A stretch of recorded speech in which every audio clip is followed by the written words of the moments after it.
What's up, guys? Westgate with Intentional Fitness bringing y'all another video.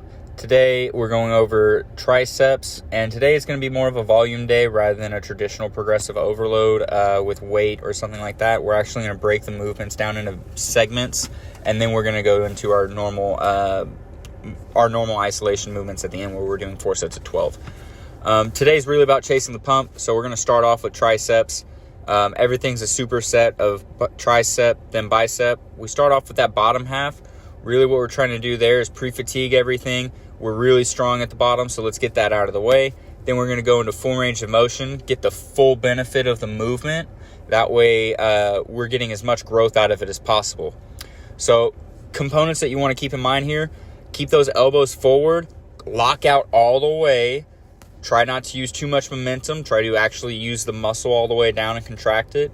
And then something to keep the elbows in place so that they're not moving up and down quite as much is to try and imagine somebody's tickling your armpits. So you tuck the elbows in a little bit. That is going to help with not letting your elbows raise up, especially on the last part where we're doing the top end.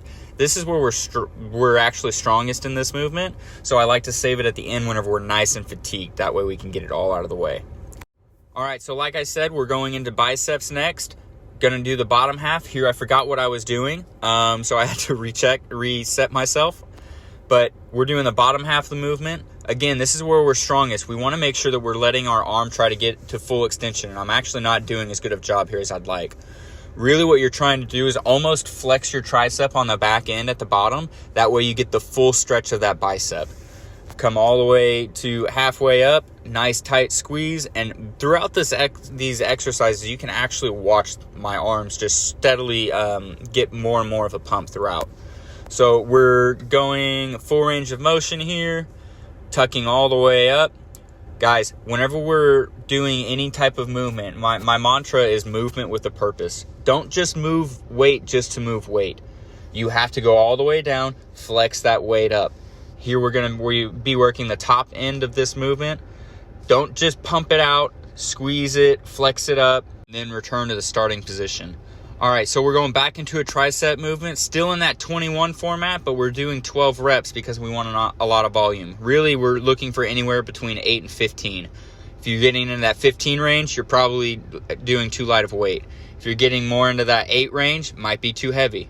Again, same format as before. I do like to do the bottom part of the movement first and then the top. Now I'd switch to a rope attachment to really target that outer head a little bit more. Really, the bottom part of that movement is where you're going to get most of that outer head work. So what we want to do is pull all the way down and separate at the bottom. But don't come all the way together at the top. Keep it lightly separated the whole time. And then again, we're finishing off with that top end of the movement. Just getting in as much blood in as we can. It's really just a finisher because we're strong in this position, so we might as well get as much as we can. And then you'll see right at the end up here, I actually decided to go into an isometric hold because I just don't feel like I was getting enough in. All right, we drop that rope attachment down and immediately go into the bicep portion of this. Really, this is actually going to hit that brachialis on the outside of that bicep. It's going to help grow your biceps wider. You're also pretty strong in a neutral hand grip position, so you might need a little bit more weight than normal. As far as the movement itself goes, you're still flexing up to halfway, and then you're keeping everything separated, but you're not separating it at the top quite as much. It's more of just getting through that movement and keeping that hand in the neutral position. Points of emphasis here, still doing that armpit squeeze to keep that elbow in front rather than out to the side or letting it move backwards too much. Flex that weight up. Do not sit there and just move the weight. You've got to flex it up. And again, here we're going into that top end of that movement. You're trying to get as much blood in as possible. So if you want to do more than 15 reps here because you have a little gas in the tank, do so. If you want to do an isometric hold, do so. The options are endless. All right, so I lost the tricep footage on this one. I was actually doing a dip machine. But I'll have to get that to you on another video. I know what I'm going to do. I'm going to put it in a short for y'all. But anyway, here we're going into a traditional preacher curl. I like to go in tight here because I'm really working that peak of the bicep. Drive those elbows in and then make sure we're flexing all the way up. Notice my thumbs aren't wrapped around. The reason being is because I don't want that forearm to take over the movement. I don't want to squeeze it too hard.